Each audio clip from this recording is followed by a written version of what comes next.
कृष्ण जन्माष्टमी पर यह रोचक कहानी आप सबके लिए। मेरी दादी कृष्ण जी की ये कहानी हमें अक्सर सुनाती थी। गांव का एक लड़का था जो बहुत गरीब था। उसका नाम गोपाल था। वो 5वीं कक्षा में पढ़ता था। जब वो स्कूल जाता तो सब बच्चे उसका बहुत मजाक बनाते, क्योंकि उसके पास स्कूल ड्रेस भी नहीं थी ठीक से। कभी जूते फटे होते थे तो कभी शर्ट उसकी फटी होती थी तो कभी पैंट फटी होती थी। मतलब कभी भी कंप्लीट ड्रेस ठीक ठाक नहीं पहन के जाता था। गांव के मास्टर जी इसके लिए उसको रोज टोकते तो सब बच्चे हंसने लगते थे। एक दिन की बात है, जन्माष्टमी आने वाली थी। मास्टर जी ने सभी बच्चों से कहा कि कल जन्माष्टमी की छुट्टी है तो हम सब पिकनिक चलेंगे और वहीं जन्माष्टमी भी मना लेंगे। तो कल सब लोग अपने घर से कुछ ना कुछ खाने के लिए लाएं। खाना इतना होना चाहिए कि सबका पेट भर जाए। एक बच्चे ने बोला, मास्टर जी मैं सबके लिए पूड़ी बनवा कर लाऊंगा। तो दूसरे ने कहा कि मैं तो सबके लिए सब्जी बनवा कर लाऊंगा। तो किसी ने कहा कि मैं सबके लिए मिठाई लाऊंगा। ऐसे ही सब बच्चों ने कुछ ना कुछ लाने के लिए हामी भर दी। अब आई गोपाल की बारी तो वो घबरा गया। सब बच्चे उसकी तरफ देखकर हंसने लगे। तो मास्टर जी बोले, गोपाल को क्या जरूरत है कुछ लाने की? जब इतना कुछ तुम लोग ला ही रहे हो वही बहुत ज़्यादा हो जाएगा। लेकिन गोपाल शर्मा कर बोला, मास्टर जी मैं सबके लिए दही लेकर आऊँगा। मास्टर जी बोले, कोई बात नहीं गोपाल, तुम बस आ जाना, कुछ लाने की ज़रूरत नहीं क्योंकि बहुत ज़्यादा हो जाएगा। मास्टर जी जानते थे गोपाल के हालात ठीक नहीं थे, लेकिन गोपाल जानता था सब बच्चे उसका मजाक बनाएंगे, इसलिए उसने कहा, नहीं मास्टर जी सब कुछ ना कुछ ला रहे हैं तो मैं भी लाऊंगा। कल मैं सबके लिए दही लाऊंगा। अब बोल तो दिया उसने, लेकिन रास्ते भर सोचता रहा कि माँ से कैसे बोलेगा कि 30 लोगों के लिए दही का इंतजाम करें, क्योंकि उसके घर में तो मुश्किल से 2 टाइम की सूखी रोटी नसीब होती थी। घर आते ही उसने माँ को सारी बात बताई। अब माँ भी चिंता में पड़ गई और बोली, बेटा तूने क्यों ऐसा बोल दिया? अब हम इतना दही कहाँ से लाएंगे? गोपाल की माँ कृष्ण भगवान की बहुत बड़ी भक्त थी। उसने बोला, हे प्रभु कब तक हमें ये अपमान सहना पड़ेगा? कल सब मेरे बच्चे का अपमान करेंगे जब वो कुछ नहीं ले जाएगा। यह बड़बड़ाते हुए वो सो गई। सपने में उसने देखा कि कृष्ण भगवान उससे बोल रहे थे कि तुम थोड़ी सी दही देकर ही बच्चे को भेज दो पिकनिक के लिए, जो तुमने अपने घर में खाने के लिए रखी है, बाकी मैं देख लूंगा।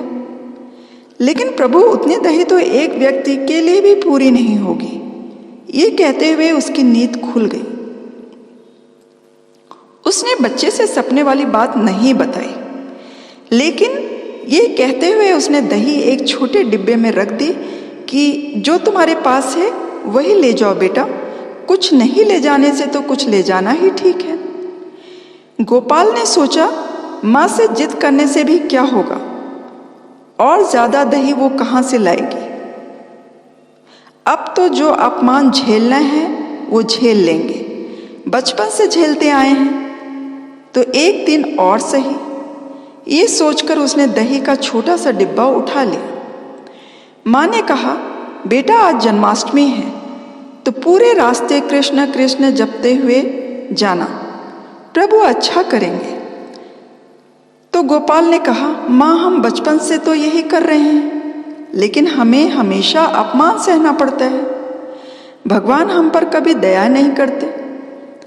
नहीं बेटा ऐसा नहीं बोलते। माँ ने कहा, हम लोग पूर्व जन्म के कर्मों के कारण ही ये गरीबी का जीवन जी रहे, लेकिन एक दिन भगवान जरूर कृपा करेंगे हमारे ऊपर। अच्छा अब जाओ तो, नहीं तो देर हो जाएगी। अच्छा अब जाओ तो, नहीं तो देर हो जाएगी पिकनिक के लिए। उसकी माँ ने बोला। अब गोपाल रास्ते भर माँ की कही बातों को सोचता जा रहा था और श्री कृष्ण जपता जा रहा था। लेकिन उसको ये भी डर सता रहा था कि आज मैं सबके सामने ये छोटा सा दही का डिब्बा मास्टर जी को कैसे दूंगा। सब मेरा कितना मजाक उड़ाएंगे। गोपाल इसी उधेड़-बुन में स्कूल तक पहुंच गया। वहां पहुंचकर उसने देखा कि सभी बच्चों ने अपने बड़े बड़े लंच बॉक्स मास्टर जी के पास जमा कर रखे हैं। तो शर्म के मारे उसकी हिम्मत ही नहीं पड़ी कि अपना दही का डिब्बा उनके पास जमा कर दे। और मास्टर जी ने भी कुछ नहीं पूछा उससे। मास्टर जी अपने घर से कृष्ण भगवान की मूर्ति लेकर आए थे, तो पिकनिक वाली जगह पर मूर्ति रखकर पूजा कर ली सब बच्चों के साथ मास्टर जी ने भी। कृष्ण भजन कीर्तन खूब गाया गोपाल ने भी और बच्चों ने भी। अब गोपाल को खूब मजा आ रहा था। पिकनिक का। वो सब कुछ भूल गया था दही वाली बात। कुछ देर बाद पूजा समाप्त हो गई और सबको भूख भी लगने लगी थी, तो खाना परोसा और सब बच्चे खाने लगे। इतने में कुछ बच्चों ने कहा, मास्टर जी, गोपाल ने कल बोला था दही लाएगा सबके लिए, लेकिन ये तो कुछ नहीं लाया और हम लोगों का खाना बड़े मजे से खा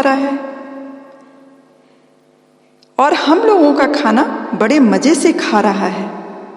तो मास्टर जी ने कहा, अरे भूल गया होगा जल्दी जल्दी में, फिर किसी दिन ला देगा, तुम लोग चुपचाप खाना खाओ। लेकिन कुछ शरारती बच्चे तब तक गोपाल का बैग अपने हाथ में लेकर उसमें से उसका दही का डिब्बा निकालकर हंसते हुए कहने लगे कि ये देखो मास्टर जी, ये सिर्फ अपने लिए लाया है और चुपके से अकेले ही खाने वाला था ये दही। गोपाल बोला, नहीं नहीं, मैं आप सबके लिए लाया था, अकेले के लिए नहीं। तो सारे बच्चे जोर जोर से हंसने लगे और उन शरारती बच्चों से कहने लगे कि ठीक है, फिर हम सबको बांटो ये दही, एक एक बूंद तो सही। फिर सब हंसने लगे और गोपाल शर्म से जमीन में गड़ा जा रहा था।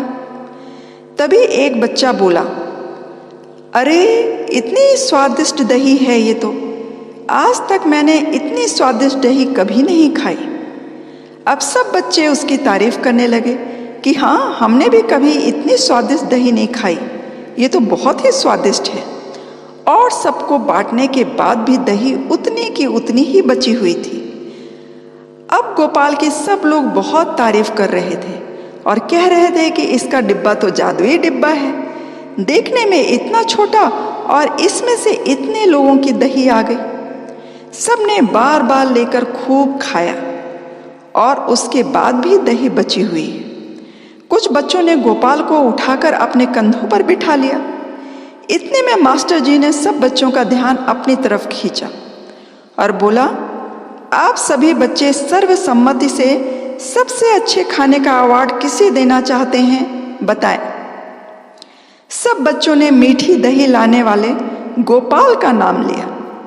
मास्टर जी ने गोपाल को इनाम के तौर पर क्लास का मॉनिटर बना दिया, तो सब बच्चों ने खूब ताली बजाई।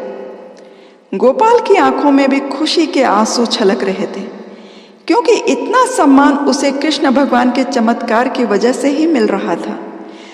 उसने घर आकर सारी बात अपनी माँ को बताई, तो माँ ने बोला, बेटा, इसीलिए मैं कहती हूँ कि दुख चाहे कितना भी आए, कभी भगवान को नहीं भूलना चाहिए। इसीलिए कितने भी दुख के समय मैंने उनका नाम रटना कभी नहीं छोड़ा, उनकी पूजा करना कभी नहीं छोड़ा।